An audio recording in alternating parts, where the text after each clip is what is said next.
Nós cumprimentamos a todos que nos assistem com a paz do Senhor Jesus. Estamos começando mais um programa Momento do Direito, um programa produzido pela Igreja Cristã Maranata e gravado nos estúdios da TV Manaim, na cidade de Vila Velha, no estado do Espírito Santo. É um prazer ter a sua audiência. Gostaríamos de deixar também para você que nos assiste o nosso endereço de e-mail para envio de dúvidas, sugestão de pautas, de assuntos. O nosso e-mail que vai aparecer na sua tela.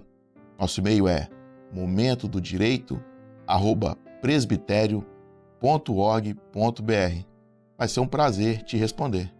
E no nosso programa hoje nós vamos falar sobre um tema bastante relevante, né, e que também falamos diariamente sobre ele, né, muito afeto à necessidade das pessoas, que é o planejamento previdenciário.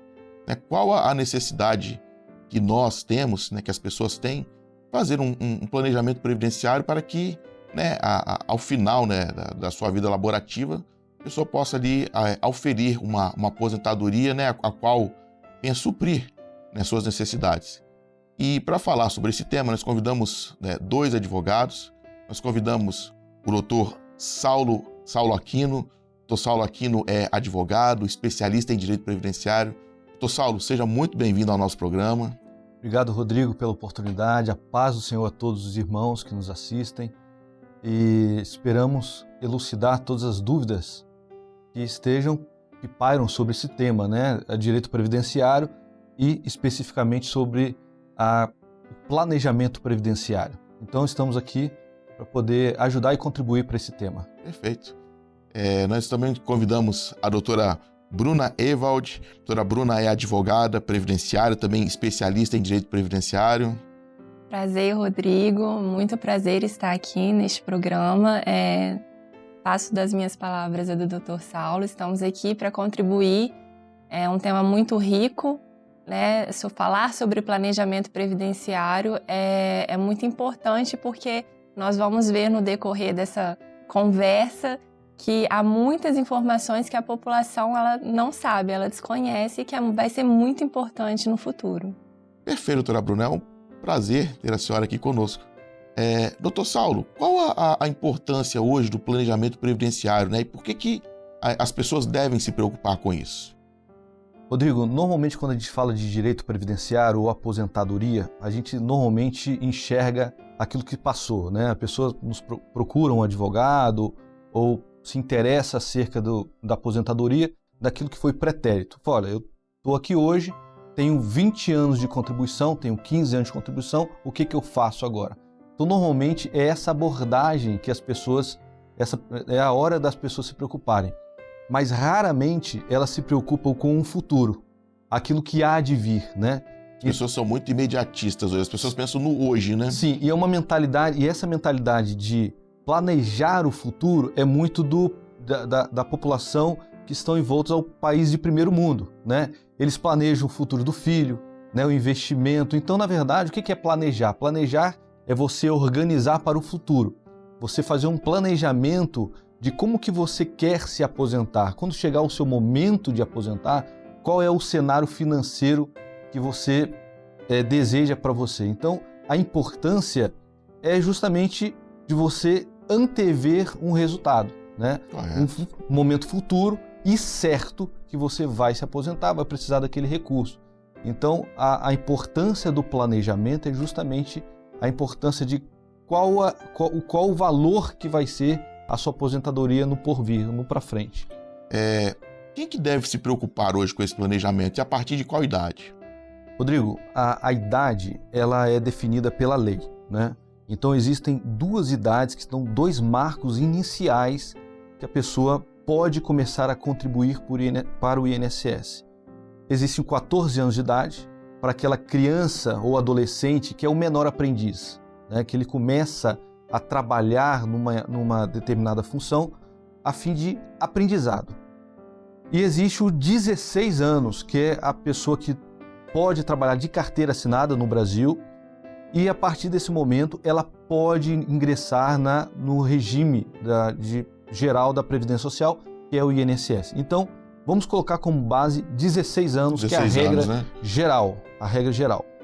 Porém, não necessariamente a pessoa precisa começar a se preocupar com 16 anos, porque às vezes a pessoa tem 20 anos, 30 anos, 40 anos, nunca contribuiu para o INSS. Em que momento e qual idade que ela tem que começar a se preocupar com isso? Na verdade, não existe a idade. Não existe a idade. Então, à medida que você pode ter 40, 50 anos, você pode começar a programar e planejar sua aposentadoria desde já. Então, qual é a idade certa? É uma pergunta ampla. Nós temos a lei, uma base legal. Mas qual é a idade? É o hoje. O momento é o agora. Aquilo que você pode fazer para planejar a sua aposentadoria futuramente, quando a mulher tiver 62 anos, o homem 65 anos de idade. Então, é algo que pode ser hoje. Doutora Bruna, quais são hoje os principais erros que as pessoas elas cometem ao planejar a sua aposentadoria? Então, na realidade, são várias questões que a gente poderia abordar nessa pergunta sua. Os principais erros a gente poderia traçar, por exemplo, na forma que essa pessoa contribui para a Previdência, né, para o regime geral de Previdência, que hoje é o INSS. Então, existem algumas regras que precisam ser seguidas.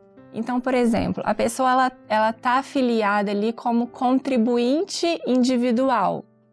Ela exerce uma atividade remunerada, ela é um profissional autônomo, ela é um empresário, né?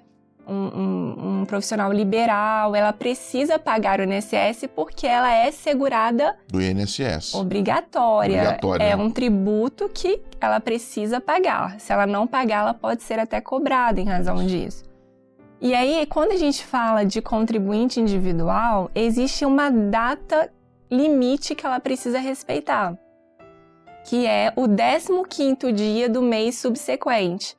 Então, por exemplo, nós estamos no mês de fevereiro de 2025. Esse contribuinte individual, quando ele for pagar essa competência do mês de janeiro, que é o mês que passou, ele tem até o dia 15 de fevereiro para estar fazendo essa contribuição. E aí, o que a lei fala? Que você passa a ser filiado do INSS, do regime geral, né, até aquela qualidade de segurado, que a gente diz que é aquela pessoa que está debaixo do guarda-chuva. Da Previdência Social. Ela passa a estar ali resguardada, protegida, quando ela faz a primeira contribuição em dia. Então, necessariamente, a primeira contribuição ela tem que ser em dia. E o que a gente observa muito na prática? A pessoa, às vezes, ela não tem informação, ela desconhece, e aí ela pensa assim, eu preciso começar a pagar meu INSS porque eu vou aposentar lá na frente, eu vou pagar como contribuinte individual, muitas vezes compra aquele carnezinho na papelaria. E às vezes faz isso até sem mesmo uma orientação, Sem orientação, não procura a agência do INSS ou um especialista e começa a pagar. E desde a primeira, ela já começa a pagar em atraso. Ela paga, por exemplo, no dia 16, venceu no dia 15, ou paga no dia 17 ou no dia 18, e segue assim por anos. Isso a gente lida com isso diariamente. E aí o que vai acontecer? Essas contribuições que ela pagou, elas simplesmente serão desconsideradas para fins de carência. Elas não muitas vezes são... por causa de um dia de atraso? Eu não digo todas, tá? Porque até que haja a primeira paga em dia, aquilo que ela pagou e que ficou para trás não é considerada para fins de carência. Que necessariamente hoje, para você se aposentar por idade, além de você ter o tempo, né, a mulher 15 anos e o homem 20 anos, ele tem que cumprir a carência, que são 180 meses de contribuição. E aí, se ela não pagou a primeira em dia e vem pagando sempre em atraso, aquilo que ficou para trás, por exemplo, 2 anos, aquilo ali ela simplesmente desconsiderou para carência. Aí ela pagou em dia. A partir depois do 24º mês, pagou em dia. Aí sim, ela começa a ter a qualidade de segurado, passa a ser filiada. E aí pode ocorrer um atraso ou outro, mas que a gente gosta sempre de orientar que é bom evitar ao máximo esses atrasos, porque se dentre um pagamento e o outro ela tiver perdido essa qualidade de segurado, esse pagamento em atraso não vai ser considerado para carência. E isso repercute, por exemplo, quando ela precisa de receber um auxílio-doença? Seria isso? Com certeza, porque até para receber o auxílio-doença, ela precisa ali ter o cumprimento da carência, né? Que, regra geral, são 12 meses. E quando ela perde a qualidade de segurado e reingressa no regime, são 6 meses de carência. Para vocês hoje, qual a diferença de você fazer um planejamento correto ou simplesmente contribuir para o INSS? Qual a relevância de você fazer um planejamento? Então, na realidade, assim, quando você quer saber, foi até o que o Dr. Saulo falou no início, né? As pessoas, elas têm essa mentalidade do hoje, né? Então, o tempo passa e aí você quer saber quanto tempo de contribuição. Então, isso é calcular. Hoje eu tenho quanto tempo? Eu tenho isso aqui, né? O próprio simulador do INSS faz Sim. isso, e a gente até alerta com algumas falhas. Ali, às vezes, não contém um vínculo que consta na carteira de trabalho, né? Às vezes aquela pessoa, ela trabalhou numa atividade especial, que ela tem uma contagem de tempo diferenciada, o simulador ele não vai te mostrar isso. E por isso é importante a pessoa ter os documentos, ou até mesmo, para que possa até mesmo comprovar judicialmente esse período. Exatamente. Então, assim, o simulador ele é bom para te dar uma base, mas nem sempre ele traduz a realidade, gente, porque cada caso é um caso, né? Eu e o Dr. Saulo, a gente conversa muito sobre isso, que o planejamento previdenciário, ele é um trabalho muito artesanal, porque cada pessoa tem uma história de vida, cada pessoa trabalhou, né, determinado tempo, contribuiu com determinado valor, e tudo isso vai influenciar. Então, essa é a diferença. Você planejar é você pensar no futuro, naquilo que é possível você contribuir para aumentar a sua média, porque, veja, Rodrigo, nem todas as pessoas podem simplesmente começar a pagar o INSS e pagar sob o valor do teto. Não é isso, né? Para você pagar o INSS, quando você exerce uma atividade remunerada, você precisa ter um lastro, uma declaração de imposto de renda, porque isso lá na frente pode dar algum tipo de conflito lá no INSS, né? E o servidor te intimar para você comprovar que você de fato trabalhou e auferiu aquela renda. Mas, por exemplo, o planejamento pode ser muito atrativo para aquela pessoa que ela não tem a vinculação obrigatória no INSS, que aí ela se enquadraria como um contribuinte facultativo, e ela deseja aumentar a sua renda. Ela pode pagar 20% sobre teto, por exemplo. Né? E quanto mais ela pagar, quanto mais tempo ela pagar, ela vai garantir uma aposentadoria com valor bem melhor. Você fala, às vezes até uma pessoa que está vinculada a outro regime de previdência, né? Podemos citar um servidor público, uma pessoa que esteja vinculada a outro, ela pode contribuir de forma facultativa para que ela tenha ali um acréscimo, né, na sua aposentadoria. Então, essa questão do servidor público foi, muito legal, inclusive interessante você fazer esse comentário sobre o servidor público. Porque o servidor público, ele tem um regramento específico. Inclusive, a gente lida com isso porque servidor público, ele não pode contribuir como facultativo. E geralmente existe essa mentalidade. Existe até um erro, né? Até um erro no meio dos servidores públicos. Por quê? Eles são vinculados a um regime próprio, eles vão desfrutar dessa aposentadoria no regime próprio, né? E aí eles querem aproveitar uma segunda aposentadoria, que é o INSS, o que não é vedado.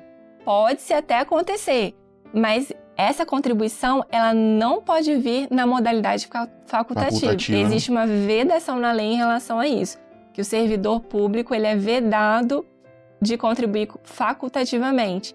E aí existe a questão também do servidor público, por exemplo, que tem aquela dedicação exclusiva. Correto. Ele não pode exercer uma outra atividade remunerada. Então, esse servidor que quer contribuir como contribuinte individual, mas ele tem essa dedicação exclusiva, também é um fato complicado, porque ele pode até sofrer um processo disciplinar.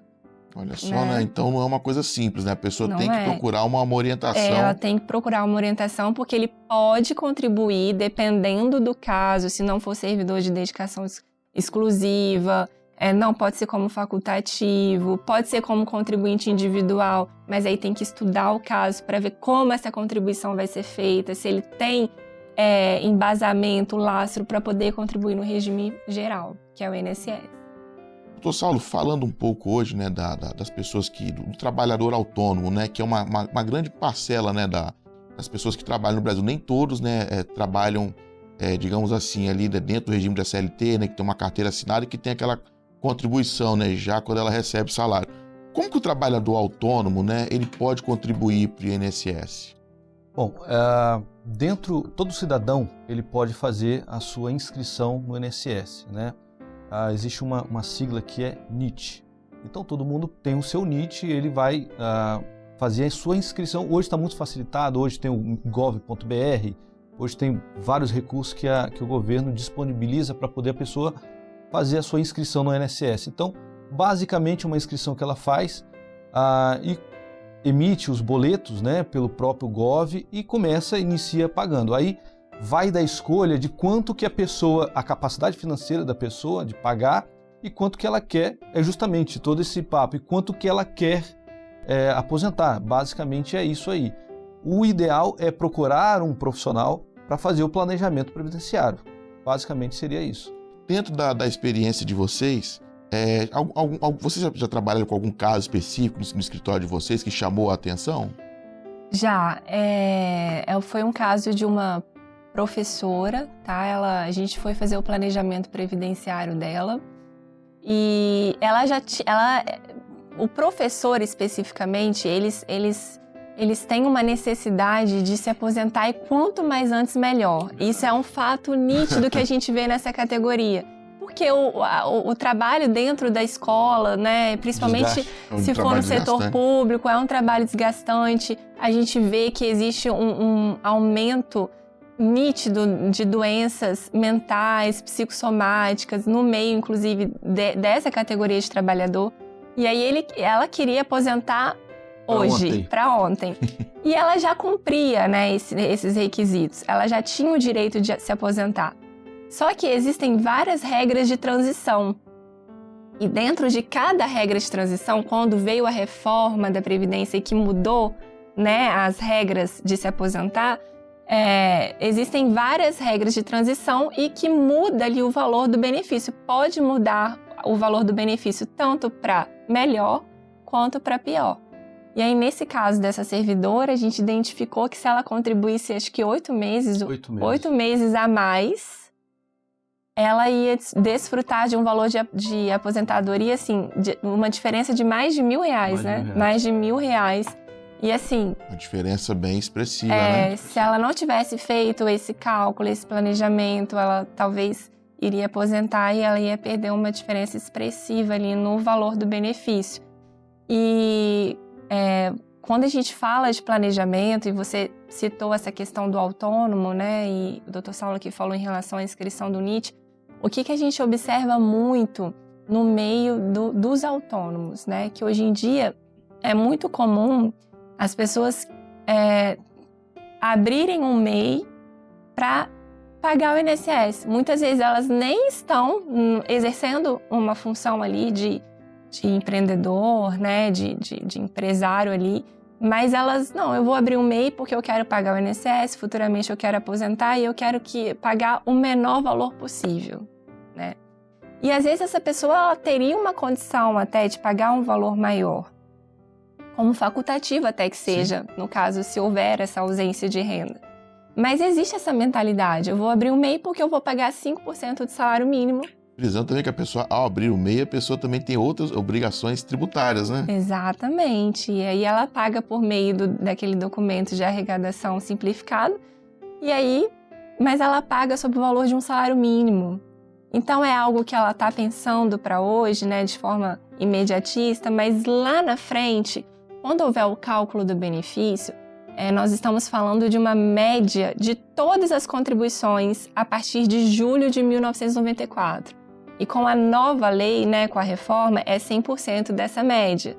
E aí você vai pegar um período longo, extenso, que você no salário mínimo. Automaticamente a sua média ela vai diminuir.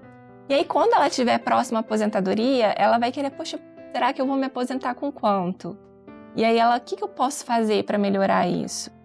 Né? Mas só que o histórico, às vezes, ele As atrapalha. contribuições atrapalham na hora de receber um valor. Porque foram sob o mínimo. Mas mesmo assim, a gente, né, enfim, a pessoa ela pode planejar para, ao invés de aposentar agora, não. Então, a partir de agora, eu vou contribuir sobre um valor maior, vou passar mais um tempo aí contribuindo, de forma que eu consiga aumentar um pouco essa renda. Perfeito. E dentro ainda dessa questão da pessoa que contribui, né, a pessoa que não trabalha necessariamente, né, de carteira assinada, como é que a gente pode tratar com relação à contribuição da dona de casa? Então, a dona de casa, existem várias formas dela contribuir, né? Então, a gente tem a dona de casa, que ela é inserida, né, numa família baixa renda, que é até meio salário, por integrante até meio salário mínimo. Então, a renda daquela família, ela respeita esse valor. Certo. E aí, ela não tem renda, essa dona de casa, ela não faz uma outra atividade, ela não é manicure, ela não é costureira, ela não exerce nenhuma renda, ela realmente se dedica ao lar. E aí, ela pode pagar 5% sobre o salário mínimo. Essa é uma condição. A dona de casa, ela também pode pagar pelo pagamento simplificado, que é como facultativo, 11% sobre o salário mínimo, ou então como facultativo, como a gente falou, se ela tiver ali na sua capacidade econômica, 20% sobre um valor que supere o salário mínimo, para aumentar a média. Correto. E hoje, qual que é o conselho que vocês dariam hoje para os irmãos que estão, as pessoas que estão nos assistindo em casa com relação a esse planejamento? O que elas devem fazer? Quem elas devem procurar? Como que elas devem se planejar? Rodrigo, quando a gente foi convidado para esse programa, né, para esse bate-papo, na verdade a gente foi convidado para uma conscientização, né? Nós amamos o nosso povo e nós queremos o bem para o nosso povo.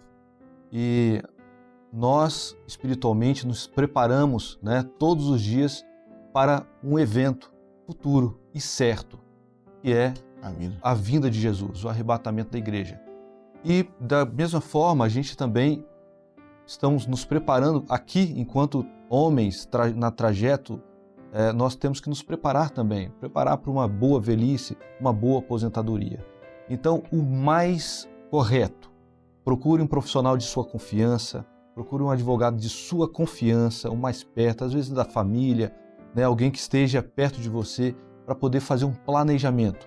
Porque certamente a gente vive isso na prática, Rodrigo, a gente vê isso todo dia, há quase 10 anos.